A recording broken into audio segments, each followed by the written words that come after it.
যারা জানেন এই সকল বিষয় তারা তো জানেনি, আর না হলে আমি দেখা গেছে যে আমি আমার স্বাভাবিকভাবেই আমি জিনিসগুলা দেখাই। এটা হচ্ছে মান্থলি চার্ট, একটা লাল সবুজ ক্যান্ডেল মানে হচ্ছে 1 মাস।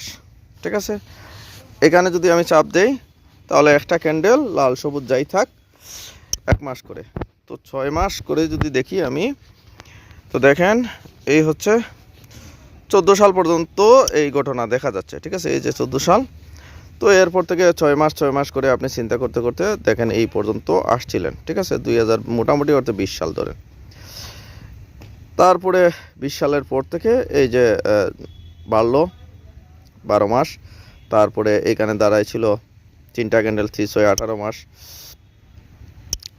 তারপরে দেখা গেছে 12 মাস বাড়ছে, আর এই যে একটা ক্যান্ডেল 6 মাস আর একটা ক্যান্ডেল রানিং, এটা ডিসেম্বরে ক্লোজ হয়ে যাবে, জানুয়ারিতেই নতুন কাহিনী। তো এই হচ্ছে তার পুরো স্টোরি। ঠিক আছে, তো যখন বাড়তেছে এই যে দেখেন আপনার একটা স্টক যখন কমে, তো কিভাবে কমে, বছরের পর বছর কমতেই থাকে। ঠিক আছে, আর যখন বাড়ে তো বছরের পর বছর সে বাড়তে থাকে, ব্যাস সোজা হিসাব। এখন আসেন ওই জিনিসটাকে ছোট করে দেখলে আমরা মান্থলি চার্টে যদি সুইচ দিই তাহলে 1 মাস করে, তো ওখানে থাকা সেই ঘটনাটাই যদি দেখি যে এই 2020 সালের যে স্টোরিটা এখানেই ছিল, তারপরে এই যে কয়েক মাস 1-1.5 বছর এখানে ছিল, 23 সালের পর থেকে এটা বাড়লো এই যে কয়েক মাস। ঠিক আছে, বাড়ার পরে বর্তমান অবস্থান এই জায়গায়। ওকে, এবার এই জায়গাটারে একটু যদি জুম প্লাস করেই দেখাই, তো এই প্রাইজের উপরে না যাওয়া পর্যন্ত এটার মতো করে আগের যে একটা র্যালি ছিল সেটা র্যালি কন্টিনিউ করবে না, এটা হচ্ছে সোজা কথা। আর যদি এই প্রাইজের নিচে চলে আসে তাহলে আবার সে এই জায়গায় চলে আসবে। ঠিক আছে, তো এই হচ্ছে বিষয়, আর না হলে সেটা একই জায়গায়। আর সাইডওয়েজ 6 মাস একটা ক্যান্ডেল হচ্ছে 1 সপ্তাহে তৈরি হয়, লাল সবুজ যাই থাক, ছোটো থাক বড় থাক যাই থাক, 1 সপ্তাহ করে। তো সেই সপ্তাহব্যাপী যদি দেখেন যে এই প্রাইস এই জায়গা, ঠিক আছে, আর এই সেই জায়গা, তো ন্যূনতম এই প্রাইস এইটুকুর উপরে না যাওয়া পর্যন্ত এর প্রতি পজিটিভ একটা কিছু আশা করা যায় না। ঠিক আছে, যেই ভাই বলছেন, তো এটা হচ্ছে আমার মতামত। এইরকম র্যালির ঘটনা ফিরে আসতে হলে তাকে এই প্রাইজের উপরে যেতে হবে, আর ওই পর্যন্ত যাওয়ার উদ্দেশ্যে যদি রওনা দেয় তাহলে ন্যূনতম এই প্রাইজের উপরে যেতে হবে। এখানে আর গবেষণার কিছু নাই।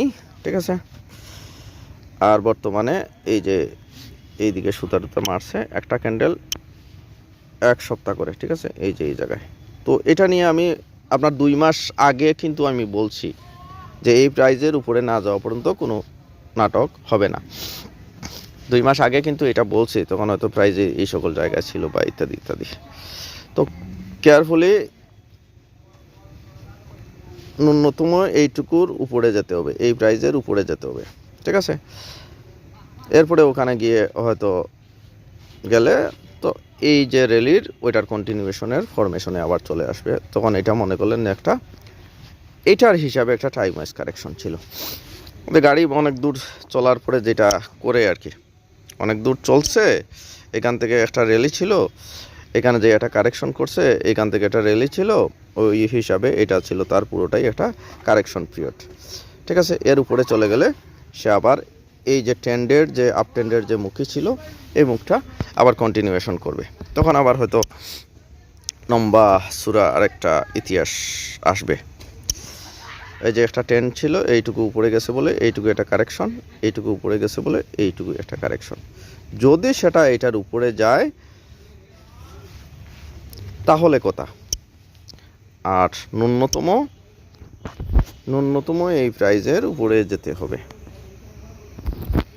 কই গেল এই প্রাইজের,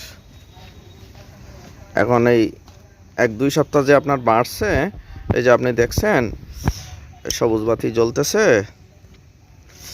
এবার ডেইলি চার্টে আমি সুইচ দিই, তাহলে আপনি এই যে ঘটনাগুলো দেখতেছেন, যার কারণে আপনার এই ভাড়াটা ওই যে সফটওয়্যারের টপ লিস্ট আছে না, কয়দিন ধরে অবজার্ভ করতেছেন, বাড়তেছে, এই নাটকটা দেখতেছেন, ঠিক আছে, এই নাটকটা দেখতেছেন বলে আর এইরকম একটা জায়গা দেখছেন ইত্যাদি ইত্যাদি, ঠিক আছে, ওই রকম বহু জায়গা বাস দিয়ে দিবে, ঠিক আছে।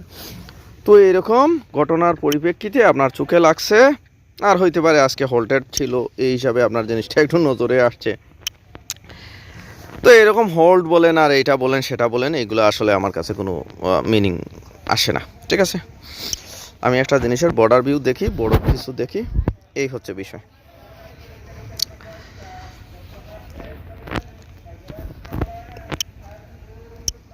কথাটা হচ্ছে যে স্টকের দাম কত এটা বিষয় না, বিষয়টা হচ্ছে যে আমি যেখানে কিনবো সেখান থেকে প্রাইস উপরে যাবে কি যাবে না, একটা ক্লিয়ার শার্প মুভমেন্ট থাকবে কিনা, এরকম একটা শার্প মুভমেন্ট থাকবে কিনা, ঠিক আছে। এই সকল জায়গায় প্রাইস উঠানামা করতেছে, ওখানে কিন্তু শার্প একটা কন্টিনিউয়েশন ছিল না। এই জায়গাটাও যদি আবার দেখেন, শুধু এইটুকুই দেখেন, এই যে প্রাইস এতটুকু উপরে উঠছে বলে এইটুকু জায়গা পুরোটাই তার কারেকশন। মাইক্রো হিসাবে যদি দেখেন তাহলে প্রাইস এইটুকু উঠছে বলে এইটুকু কারেকশন, ঠিক আছে।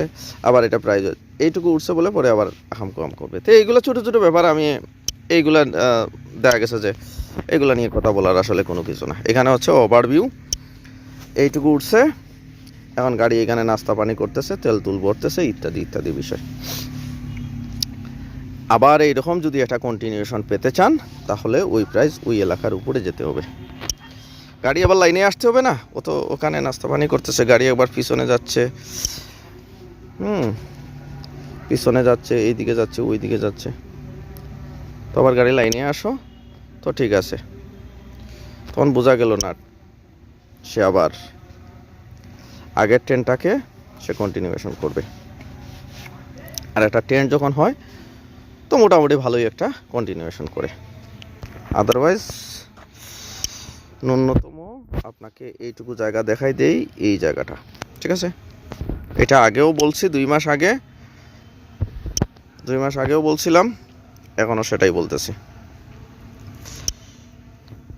ওই যে আগের ভিডিওতে বলছি না, আমি একটু বেশি স্ট্রিট কাট মানুষ, বেশি কি, তাই এইখানে আপনার হোল্ড দিল না কি দিল ওতে আমার কোনো কিছু যায় আসে না, ঠিক আছে। এই প্রাইস এখানে যাবে কি যাবে না তাও আমি জানি না, খেয়াল করেন কথাটা, আমি জানি কি জানি না সেটা ভিন্ন কথা, কিন্তু আমি মনে করি আমি জানি না, যদি এইখানে যায় তাহলে আমি চিন্তা ভাবনা করবো, আদারওয়াইজ সে যার নামে যাক ওটা আমার দেখার বিষয় না, ঠিক আছে। ওকে ভাইজান, ভালো থাকেন।